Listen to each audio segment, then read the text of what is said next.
O que é o pecado para a morte? De acordo com a primeira epístola de João, capítulo 5, versículo 16, existem pecados que não são para a morte, mas, por outro lado, também existe pecado que é para a morte, pelos quais ele orienta que nem sequer deve ser feito orações. Mas que pecados tão graves são estes? O pecado para a morte, na verdade, é um dos temas mais controvertidos de toda a Bíblia. Desde o período dos pais da igreja, ele vem sendo debatido no meio acadêmico, no meio teológico, e a finalidade dos debatedores é chegar à conclusão do que realmente vem a ser o pecado para a morte. Tertuliano, por exemplo, chegou a apresentar apresentar 4 pontos de vistas acerca do pecado para a morte, como resposta para o nosso tema de hoje. Por outro lado, a ICAR, ou seja, a Igreja Católica Apostólica Romana, por sua vez, com base nesta passagem de 1 João 5,16, criou os pecados capitais e os pecados veniais, ou seja, os pecados capitais são aqueles pecados extremamente graves e os pecados veniais são os pecados mais leves. Mas afinal de contas, o que é o pecado para a morte? É sobre isso que estaremos falando neste vídeo. Bom, você já me conhece, eu sou o pastor Elias Soares e este é o seu canal PR Elias Soares Oficial. Eu gostaria de, antes de nós continuarmos este vídeo, convidar você a compartilhar os nossos vídeos, deixar o seu comentário, o seu like e também que você ativasse as notificações e ainda mais visitasse a nossa loja virtual www.livrariadopastorelias.com.br www.livrariadopastorelias.com.br. Bom, eu quero convidar você a fazer uma leitura aqui no texto da primeira carta de João, capítulo 5, versículo de número 16. Primeira carta de João, capítulo 5, versículo de número 16. Assim está escrito: se alguém vir seu irmão cometer pecado que não é para a morte, orará, e Deus dará a vida àqueles que não pecarem para a morte. Há pecado para a morte, e por esse não digo que ore. E ele ainda complementa: toda iniquidade é pecado, e há pecado que não é para a morte. Logo ele deixa claro que existem pecados para a morte, ou pecado para a morte. E pela pessoa que cometeu esse tipo de pecado, de acordo com a orientação de João, não é nem sequer para fazer orações. Mas a grande pergunta é: o que é esse pecado para a morte? Antes de nós respondermos a essa questão, é importante pontuarmos algumas coisas. Primeiro, esse pecado é um pecado muito grave, pois a pessoa que comete esse pecado não é digna nem sequer das nossas orações. Portanto, não é um pecado comum, não que exista pecado comum, mas é um pecado assim tão simples, corriqueiro, como alguém que falou uma palavra torpe. Não, é algo muito grave que inclusive leva essa pessoa à morte. Segundo ponto que eu gostaria de apresentar é que a morte aludida por João Evangelista aqui no texto não é a morte física, pois esta é uma consequência direta do pecado original.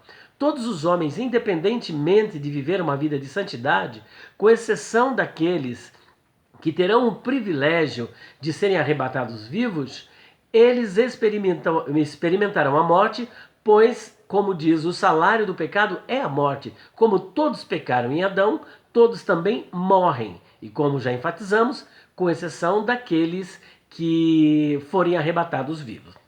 Um terceiro ponto que eu gostaria de estar pontuando, de estar aqui trabalhando, é que esse pecador é chamado de irmão. Portanto, não está se tratando aqui de um ímpio, porque ele é chamado de irmão. Então, logo, ele é salvo.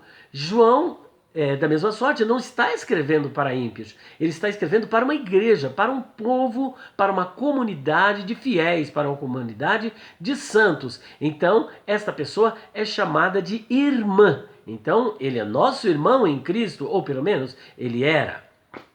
E o quarto ponto, essa morte, como já dissemos, não é uma morte física, mas trata-se da morte espiritual.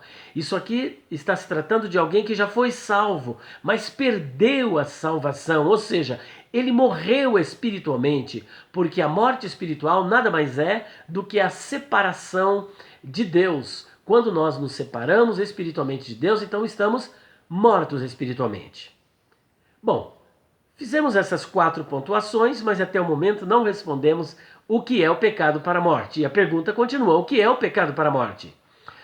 Alguns têm sugerido que o pecado para a morte é o adultério. E entre essas pessoas que têm feito essa sugestão está a CCB, a famosa Congregação Cristã no Brasil. E é curioso notar que ela não está sozinha nisso não. Alguém pode pensar que é uma mera criatividade da Congregação Cristã no Brasil. Mas Tertuliano também pensava assim. Dos 4 pontos que ele apresentou, um deles é o adultério. Ele achava que o adultério, inclusive a pessoa que ali na congregação ela adultera, para eles é um pecado para a morte, é o pior pecado, para esta pessoa não tem perdão, ou melhor, às vezes tem perdão, a pessoa fica sentada lá no último banco, lá no fundo. Bom, enfim, esse não é o nosso tema, né? Sobre o procedimento, o regulamento interno da Congregação Cristã no Brasil, mas fato é que ela entende que esse pecado é o pecado para a morte. Um segundo grupo de pessoas apresenta o pecado para a morte como sendo a incredulidade. Mas é curioso aqui no texto que nós acabamos de ler, que a pessoa que cometeu esse pecado é nosso irmão. Olha o que ele diz: se alguém vir seu irmão cometer pecado que não é para a morte. Portanto, não se trata de um incrédulo, mas se trata de um irmão. A menos que deliberadamente, maldosamente, ele tenha abandonado a fé e deixado de ser crente, deixado de ser irmão. Só que aí deixou de ser apenas uma incredulidade para ser apostasia, ainda que na apostasia está contemplado o pecado da incredulidade.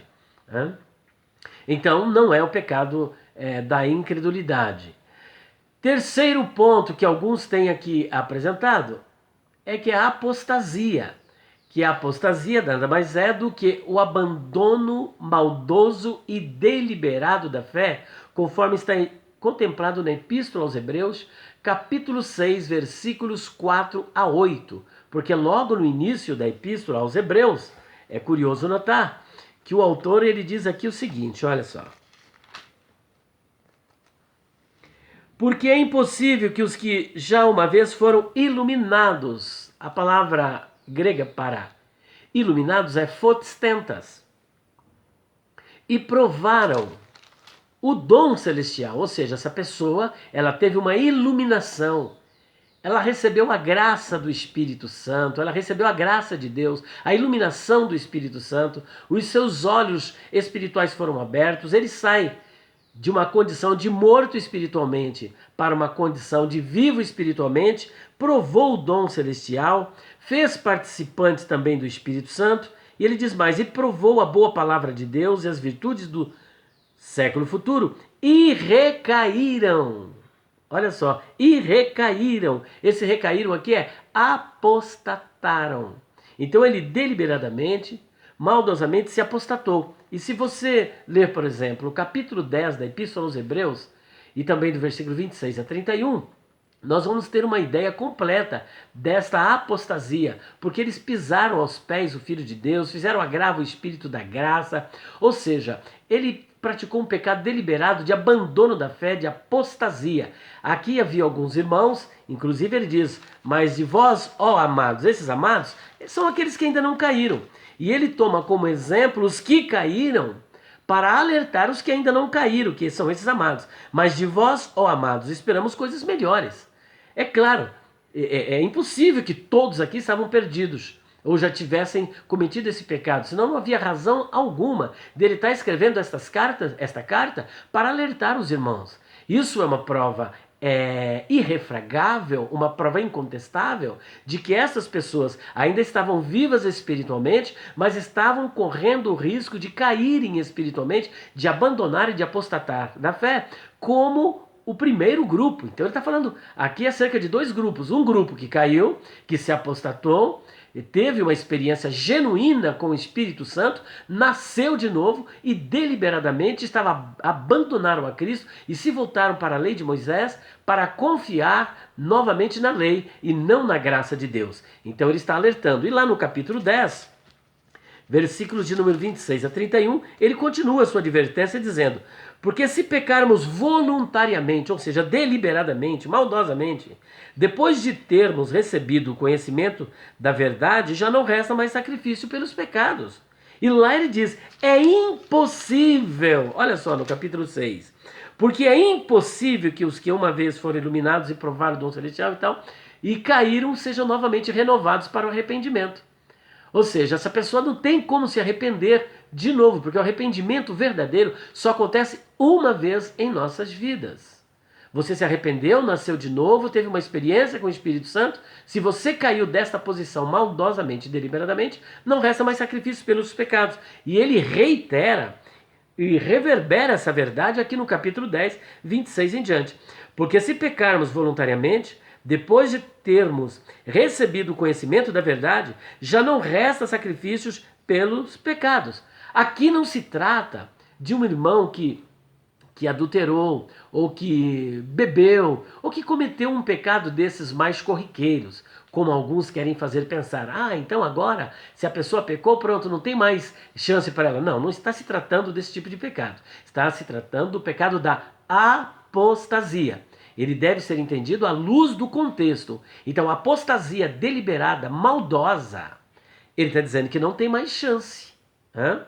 Versículo 27. Mas uma certa expectação horrível de juízo e ardor de fogo, que há de devorar os adversários. Quebrantando alguém a lei de Moisés, morre sem misericórdia, só pela palavra de 2 ou 3 testemunhas.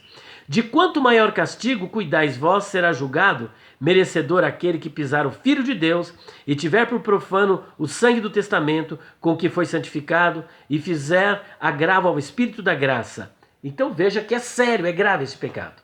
E por último, nós queremos colocar aqui que esse pecado para a morte pode ser a blasfêmia contra o Espírito Santo.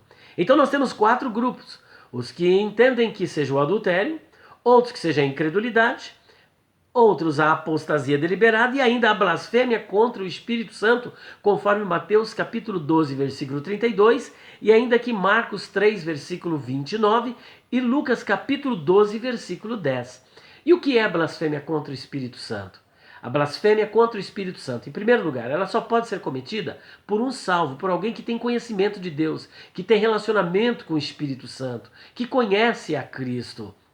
Então veja que a blasfêmia contra o Espírito Santo trata-se de você maldosamente, deliberadamente e conscientemente atribuir a Satanás uma obra que você tem convicção, que você tem certeza que foi cometida, que foi feita, melhor, realizada pelo Espírito Santo. Então é você atribuir a Satanás algo que você tem certeza que foi o Espírito Santo que realizou. Aí se trata da blasfêmia contra o Espírito Santo.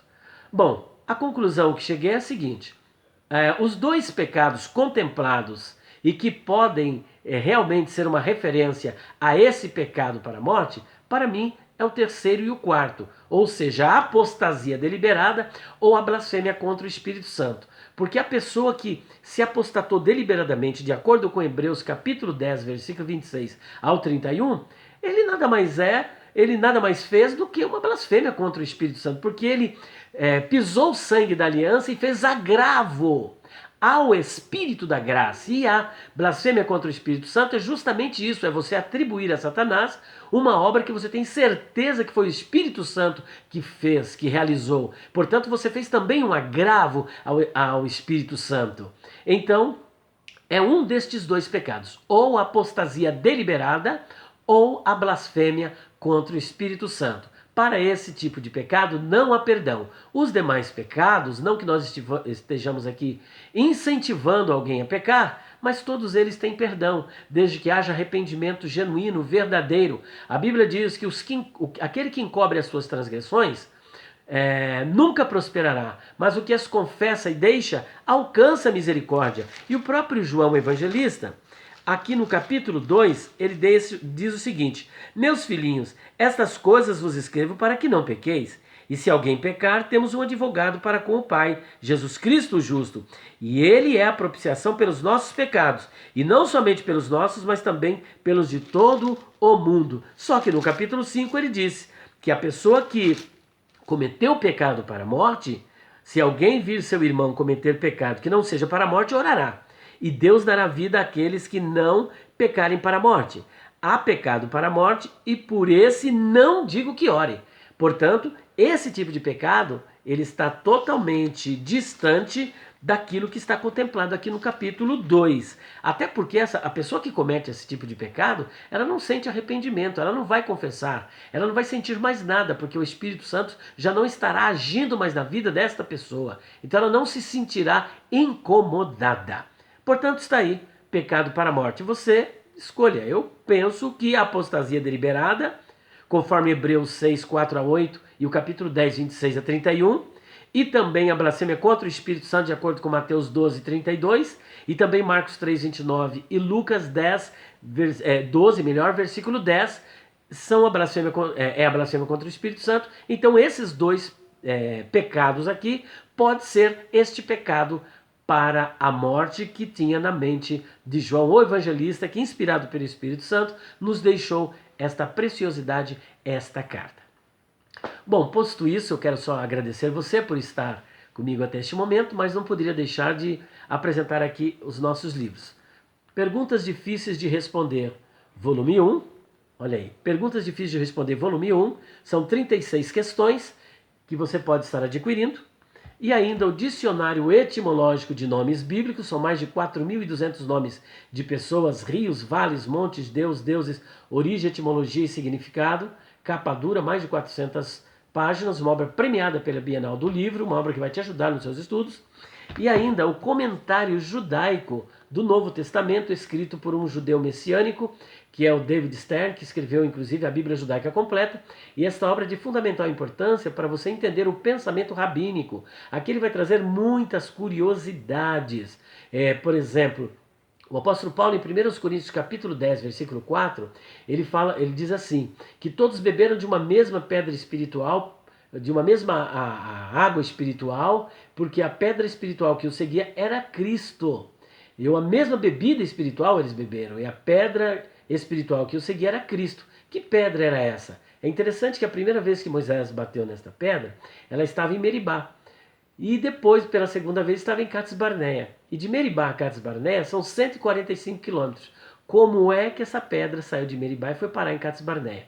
Paulo diz que a pedra que os seguia, que os acompanhava, como se fosse uma pessoa acompanhando. Só que ele tipologicamente diz que essa rocha era Cristo. Na comunidade rabínica, essa pedra é conhecida como Even Galgal, ou seja, a pedra que rola. Então há uma lenda, uma tradição, e é possível que Paulo tenha feito uso disso que estava na tradição dos judeus, como ele também fez alusão a Aratos, ao batismo pelos mortos, não que ele aprovasse o batismo pelos mortos, mas ele usa isso como argumento para validar a sua tese da ressurreição. Ele faz alusão também ao altar desconhecido, faz alusão também a outros pensadores e filósofos. Então não seria impróprio que ele também fizesse uso disso para apresentar a tipologia da pedra que representava o próprio Cristo, que não poderia ninguém bater nele 2 ou 3 vezes, porque ele foi ferido apenas uma vez ali na cruz do Calvário por nós.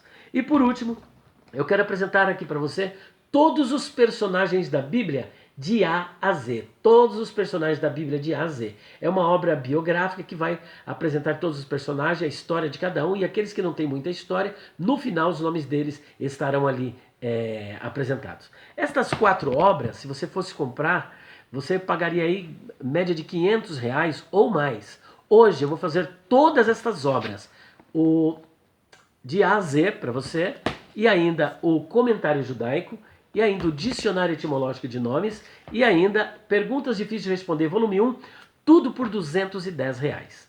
Mas você vai ligar agora, por R$ 210. Ligue agora, ó, 0 operadora 11 94901 6633. 0 operadora 11 94901 6633. Tem também a nossa loja física, que é 0 operadora 11 3101 3000. 3101 3000.